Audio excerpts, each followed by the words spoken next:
Hello hi നമ്മുടെ പുതിയ വീഡിയോയിലേക്ക് എല്ലാവർക്കും സ്വാഗതം.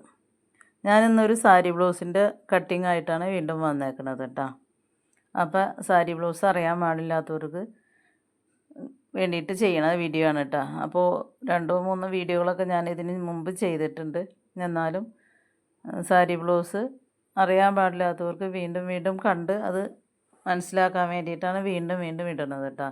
മിക്കവർക്കും ഇപ്പോൾ സാരി ബ്ലൗസ് സ്റ്റിച്ച് ചെയ്യാൻ അറിയാൻ പാടില്ലാത്തവരാണ്.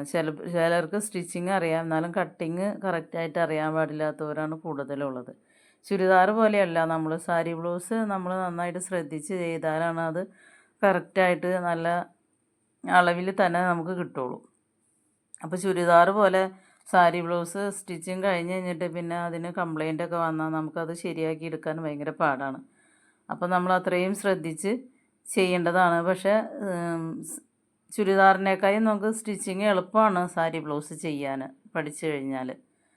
അപ്പോൾ അറിയാത്തവർ വീണ്ടും വീണ്ടും ഇത് കാണാം, എന്നെ സപ്പോർട്ട് ചെയ്യാം കേട്ടോ.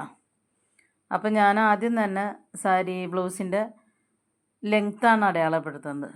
നമ്മൾ ഒരാളുടെ സാരി ബ്ലൗസിന് എത്രയാണോ ലെങ്ത്ത് വേണ്ടത് ആ ലെങ്ത്തിൻ്റെ കൂടെ 1.5 ഇഞ്ച് കൂട്ടിയിട്ടാണ് ഞാനിവിടെ അടയാളപ്പെടുത്തുന്നത് കേട്ടോ. ആദ്യം തന്നെ കട്ട് ചെയ്തെടുക്കുന്നത് ബാക്ക് പീസാണ്. അപ്പോൾ ബാക്ക് പീസ് എത്രയാണോ ലെങ്ത്ത് തന്നെ അതിൻ്റെ കൂടെ 1.5 ഇഞ്ച് കൂട്ടിയിട്ട് നമ്മളിവിടെ മാർക്ക് ചെയ്തെടുക്കാം.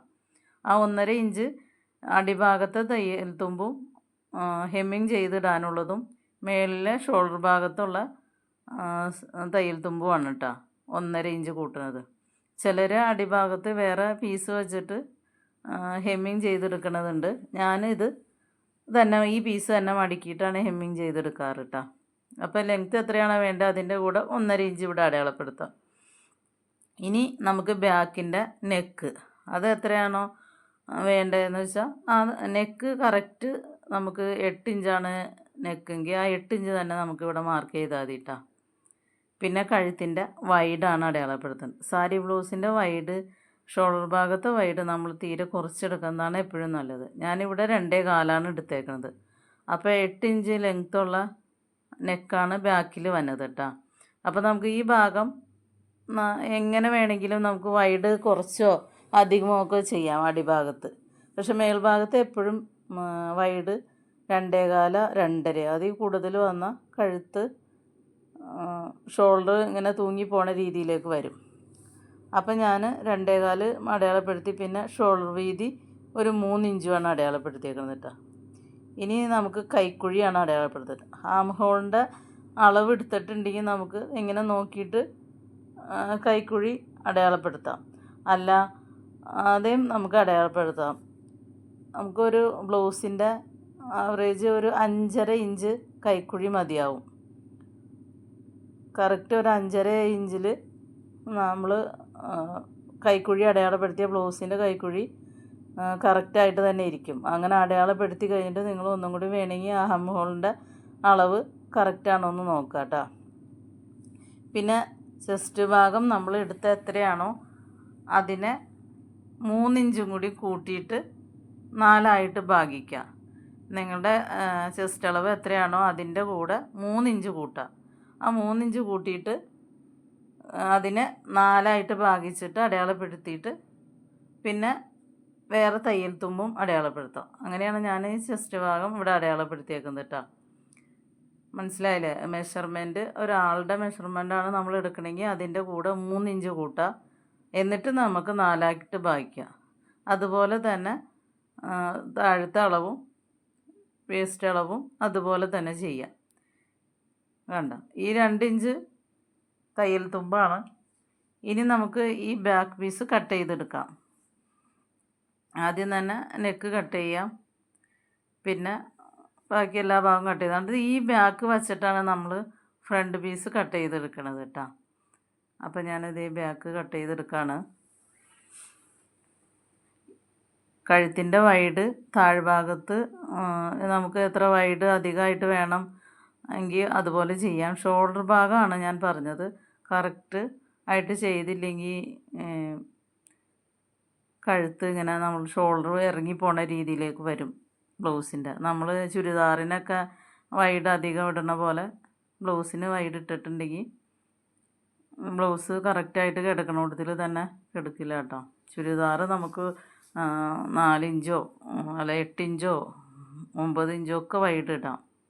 പക്ഷേ ബ്ലൗസ് നമ്മൾ വൈഡ് ഇടുമ്പോൾ എപ്പോഴും ശ്രദ്ധിക്കുക 2.25 2.5 അതിൽ കൂടുതൽ വൈഡ് ഇട്ടിട്ടുണ്ടെങ്കിൽ ബ്ലൗസ് ശരിയാവില്ല കേട്ടോ. ഇനി ഇതേ ഈ ബാക്ക് വെച്ചിട്ട് ഞാൻ ഈ ബ്ലൗസ് ക്രോസ് ആയിട്ടാണ് കട്ട് ചെയ്യണത് കേട്ടോ. അതുകൊണ്ടാണ് ഇതിങ്ങനെ ചരിച്ച് വച്ചേക്കണത്. നിങ്ങൾക്ക് അറിയാവുന്നവരുണ്ടായിരിക്കും, അറിയാൻ പാടില്ലാത്തവർക്ക് വേണ്ടിയിട്ടാണ് വീണ്ടും പറയണത് ഇത് കേട്ടോ. അപ്പോൾ ബാക്ക് പീസ് ഇങ്ങനെ ചരിച്ചിട്ട് വെച്ചാലാണ് ഫ്രണ്ട് നമുക്ക് ക്രോസായിട്ട് കിട്ടുള്ളൂ. ക്രോസായിട്ട് കട്ട് ചെയ്യുകയാണെങ്കിൽ നല്ല ഷേപ്പിൽ കപ്പൊക്കെ നല്ല ഫിനിഷിങ്ങിലും ഇരിക്കും കേട്ടോ. ഇനി നമുക്ക് ഇതിൻ്റെ കൈക്കുഴിയൊക്കെ ഇതുപോലെ തന്നെ മാർക്ക് ചെയ്യാം. ഫ്രണ്ട് കൈക്കുഴി കുഴിക്കാനുണ്ട്, അത് നമുക്ക് കട്ട് ചെയ്യണ സമയത്ത് ചെയ്യാം. ഇപ്പോൾ നമുക്ക് കറക്റ്റായിട്ട് ഈ ബാക്ക് അതേപോലെ തന്നെ വച്ചിട്ട് കൈക്കുഴിയും വണ്ണമൊക്കെ നമുക്ക് ചെസ്റ്റ് വണ്ണവും ഷേപ്പ് വണ്ണമൊക്കെ അത് തന്നെ അടയാളപ്പെടുത്താം, മാർക്ക് ചെയ്തെടുക്കാം. ഇനി നെക്ക് നമുക്ക് ബാക്ക് നെക്ക് ഇറക്കം കൂടുതലാണ്. അപ്പോൾ ഫ്രണ്ട് നെക്കിന് അത്രയും ലെങ്ത്ത് വേണ്ട. ഫ്രണ്ട് അപ്പോൾ എത്രയാണോ വേണ്ടത് അതിനനുസരിച്ച് നമുക്ക് ഫ്രണ്ട് മാർക്ക് ചെയ്തെടുക്കാം. അത് തന്നെ. അപ്പോൾ ഇതിൻ്റെ നെക്ക് 6 ഇഞ്ചാണ് വേണ്ടത്. അപ്പോൾ 6 ഇഞ്ച് മാർക്ക് ചെയ്തിട്ടുണ്ട്. ഇനി നമുക്ക് വൈഡും കറക്റ്റ് അല്ലേ നോക്കാം. എന്നിട്ടൊരു മാർക്കിങ് കൊടുക്കാം. എന്നിട്ട് നമുക്ക് ഈ ബാക്ക് പീസ് മാറ്റിയിട്ട് ബാക്കിയുള്ള അളവുകളും കാര്യങ്ങളും ഇതിനകത്തേക്ക് അടയാളപ്പെടുത്താം. അപ്പോൾ ഇനി ഇത് ഈ നെക്ക് കറക്റ്റായിട്ട് അങ്ങോട്ട് വരച്ച ഷേപ്പ് കൊടുത്ത് വരച്ചിട്ടുണ്ട്.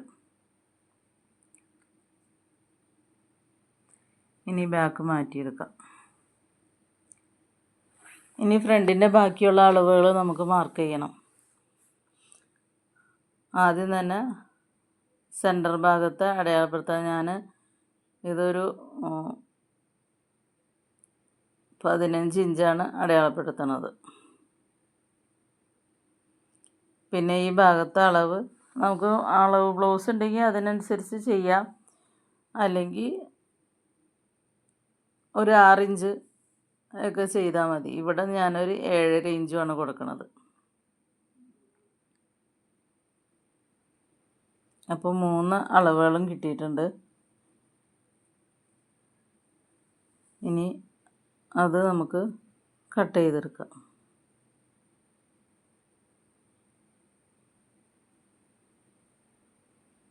ഈ കൈക്കുഴി ഇതേ ചെറുതായിട്ട് കുഴിച്ച് നമ്മൾ വെട്ടിയെടുത്തിട്ടുണ്ട് കേട്ടോ. ഇനി നെക്കും കട്ട് ചെയ്തെടുക്കാം. ഫ്രണ്ട് നെക്കും അതേപോലെ തന്നെ താഴേട്ട് വന്നപ്പോൾ കുറച്ച് വൈഡായിട്ടാണ് ഞാൻ എടുത്തേക്കുന്നത്. താഴെ ഒരു 2.5 2.25 വൈഡ് ഉണ്ടാവും, മേളിൽ 2.25 വൈഡാണ് കൊടുത്തിട്ടുള്ളൂ എങ്കിലും കേട്ടോ. അപ്പോൾ നമ്മൾ ഫ്രണ്ടും കട്ട് ചെയ്തെടുത്തിട്ടുണ്ട്. ചേട്ടാ നമുക്ക് ഒരുപാട് അളവുകളൊന്നും ഇല്ലാതെ പെട്ടെന്ന് കട്ട് ചെയ്തെടുക്കുന്ന രീതിയിലാണ് ഇത് ചെയ്തേക്കണത് കേട്ടോ. പിന്നെ ഇനി സ്ലീവാണ് കട്ട് ചെയ്തെടുക്കാനുള്ളത്. അത് നമുക്ക് എത്രയാണോ സ്ലീവിൻ്റെ ലെങ്ത്ത് വേണ്ടത് അതിനനുസരിച്ച് 1.5 ഇഞ്ചും കൂടി ബാക്ക് നമ്മൾ ചെയ്ത പോലെ തന്നെ 1.5 ഇഞ്ചും കൂടി കൂട്ടിയിട്ടിട്ട് ഇവിടെ നമുക്ക് ലെങ്ത്ത് അടയാളപ്പെടുത്താം. കുറച്ച് വീതിയിൽ 1 ഇഞ്ച് വീതിയിൽ മടക്കി ഹെമ്മിങ് ചെയ്യാനുള്ളതും മേളിലെ 1 ഇഞ്ച് തയ്യൽ തുമ്പും, അങ്ങനെയാണ് 1.5 ഇഞ്ച് നമ്മൾ കൂടുതൽ ഇട്ടേക്കണത്. എന്നിട്ട് പിന്നെ ഇതുപോലെ ചരിച്ച് അങ്ങോട്ട് വരച്ച് കൊടുത്താൽ മതി. മേളിൽ നിന്നും ഒരു 3 ഇഞ്ച് ഇട്ടിട്ട് ആ 3 ഇഞ്ചിലേക്ക് ചരിച്ച് കൊടുക്കുക. അതുകൊണ്ട് തന്നെ അടിഭാഗത്തെ വണ്ണം എത്രയാണോ വേണ്ടത് അതിൻ്റെ കൂടെ 1.5 ഇഞ്ച് കൂടിയും കൂട്ടിയിട്ടിട്ട് അതും അടയാളപ്പെടുത്താം. എന്നിട്ട് നമ്മൾ അടിയിലെ വണ്ണത്തുമേന്ന് ഈ ചരിച്ച് വരച്ചേക്കണതിനകത്തേക്ക് കട്ട് ചെയ്തെടുക്കാം. അപ്പോൾ നമ്മുടെ സ്ലീവിൻ്റെ കട്ടിങ് കഴിഞ്ഞ് ഇനി സ്ലീവും ഫ്രണ്ട് നമ്മൾ കൈക്കുഴി കുഴിച്ച് വെട്ടണ പോലെ തന്നെ സ്ലീവിൻ്റെയും കൈക്കുഴി കുഴിച്ച് വെട്ടാനുണ്ട്. പിന്നെ താഴത്തേട്ടുള്ള പീസ് നമ്മൾ ടക്കൊക്കെ അടയാളപ്പെടുത്തി സ്റ്റിച്ചിങ് ചെയ്ത് കഴിഞ്ഞാലാണ് നമുക്കത് കറക്റ്റായിട്ട് അളവ് കറക്റ്റ് കട്ട് ചെയ്തെടുത്താലാണ് കറക്റ്റ് അളവ് നമുക്ക് ശരിയായിട്ട് വരുള്ളൂ. പിന്നെ വേണമെങ്കിൽ നമുക്ക് കുറച്ച് 1 ഇഞ്ചോ 2 ഇഞ്ചൊക്കെ കൂട്ടിയിട്ടിട്ട് പീസ് കട്ടിങ് നമുക്ക് കട്ട് ചെയ്തെടുക്കാം. താഴെയുള്ള കട്ടിങ് അത് കട്ട് ചെയ്തെടുത്ത് കഴിഞ്ഞിട്ട് അപ്പോൾ നമുക്ക് ഇവിടെ 3 പീസ് വേണം. 3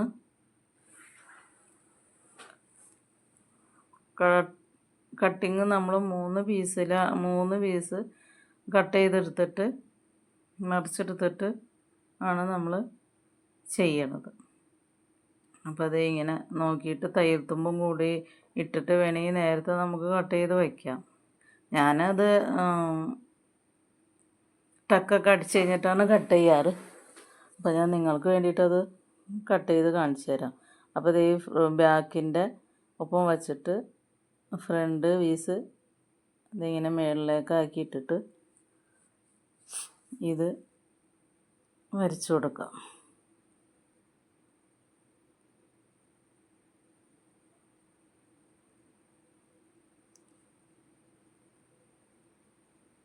ഇങ്ങനെ വരച്ചിട്ട് കട്ട് ചെയ്തെടുക്കാം. അപ്പോൾ തയ്യെത്തുമ്പോൾ മുകളിലും താഴെയും കുറച്ച് അധികം ഇട്ട് ചെയ്യുക. അപ്പോൾ പിന്നെ സ്റ്റിച്ചിങ് കഴിഞ്ഞ് കഴിയുമ്പോൾ ഒന്ന് ലെവലാക്കി കൊടുത്താൽ മതി. ഇങ്ങനെ കട്ട് ചെയ്തെടുത്തിട്ടുണ്ട്. അപ്പോൾ ഇനി ഇതിൻ്റെ 3 പീസ് വേണം. നമ്മൾ ആ സെയിം പീസ് നമുക്ക് കിട്ടിയില്ലെങ്കിൽ മേൽഭാഗത്ത് മാത്രം ഇത് ചെയ്തിട്ട് അടിയിലൊക്കെ വേറെ മെറ്റീരിയൽ വെച്ച് കൊടുത്താലും മതി. അപ്പോൾ മേളിൽ കാണുന്ന ഭാഗത്ത് മാത്രം 2 എണ്ണം അതേ സെയിം കളറിൽ ചെയ്യാം. ഇനി നമുക്ക് ക്രോസ് പീസ് കട്ട് ചെയ്തെടുക്കാം. നെക്കൊക്കെ അടിക്കാൻ വേണ്ടിയിട്ട് ക്രോസ് പീസ് കട്ട് ചെയ്യാൻ അറിയാൻ പാടില്ലെങ്കിൽ ഇത് ഇങ്ങനെ വലിച്ച് നോക്കിയിട്ട് ക്രോസ് പീസ് കട്ട് ചെയ്യുക. നന്നായിട്ട് ക്രോസായിട്ട് കട്ട് ചെയ്താലാണ് ബ്ലൗസിൻ്റെ നെക്ക് അടിക്കുമ്പോൾ നല്ല ഭംഗിയിൽ ഹെമ്മിങ് ചെയ്യാനൊക്കെ പറ്റുള്ളൂ. നല്ല ക്രോസ് പീസ് തന്നെ വേണം. നേരെയുള്ള പീസായിട്ട് വന്നിട്ടുണ്ടെങ്കിൽ ബ്ലൗസിൻ്റെ നെക്കിൻ്റെ ഷേപ്പൊന്നും കറക്റ്റായിട്ട് വരില്ല കേട്ടോ. അപ്പോൾ ഇതിനകത്ത് നമുക്ക് ക്രോസ് ഇങ്ങനെ വലിച്ച് കറക്റ്റായിട്ട് വലിയണത് ഏത് ഭാഗത്താണെന്ന് നോക്കിയിട്ട് നന്നായിട്ട് വലിയണ ഭാഗത്തുനിന്ന് ക്രോസ് കട്ട് ചെയ്യണം. എന്നാലാണ് നല്ല ക്രോസ് പീസ് കിട്ടുള്ളൂ. അപ്പോൾ ഞാനിത് ഈ ക്രോസ് പീസ് ഇതും കുറച്ച് കട്ട് ചെയ്തെടുക്കുകയാണ്. അപ്പോൾ നിങ്ങൾ എൻ്റെ വീഡിയോ ആദ്യമായിട്ടാണ് കാണുന്നവരാണെങ്കിൽ സബ്സ്ക്രൈബ് ചെയ്യുക, ബെല്ലൈക്കൺ അമർത്തുക, ഷെയർ ചെയ്യുകയൊക്കെ ചെയ്യാം കേട്ടോ. പിന്നെ എന്തെങ്കിലും സ്റ്റിച്ചിങ്ങിൻ്റെ വീഡിയോ ഒക്കെ നിങ്ങൾക്ക് വേണ്ടതുണ്ടെങ്കിൽ കമൻറ്റ് ചെയ്യുക. അപ്പോൾ ഞാൻ ആ വീഡിയോകളൊക്കെ ആയിട്ട് വരാം, അറിയാവുന്നതാണെങ്കിൽ കേട്ടോ. അത്ര പെർഫെക്റ്റായ സ്റ്റിച്ചിങ് ഒന്നും ചെയ്യണ ആളൊന്നും അല്ല ഞാൻ. എന്നാലും അറിയാവുന്നത് പോലെയൊക്കെ എല്ലാം പറഞ്ഞു തരാം. നമുക്ക് എന്തെങ്കിലും ആവശ്യമുള്ള വീഡിയോകളൊക്കെ വേണമെങ്കിൽ ഇട്ടാം. അപ്പോൾ നിങ്ങൾ വീഡിയോ കണ്ട് സപ്പോർട്ട് ചെയ്യാം. അപ്പോൾ ഇന്നത്തെ വീഡിയോ ഇത്രയൊക്കെ ഉള്ളൂ. ഇനി അടുത്ത വീഡിയോ ആയിട്ട് വീണ്ടും വരാം. ബ്ലൗസിൻ്റെ സ്റ്റിച്ചിങ്ങും ഇതിന് മുമ്പ് കട്ട് ചെയ്തതും ഒക്കെ വേറെ വീഡിയോകളും ഉണ്ട്. എല്ലാം കയറി കാണാം. Thank you.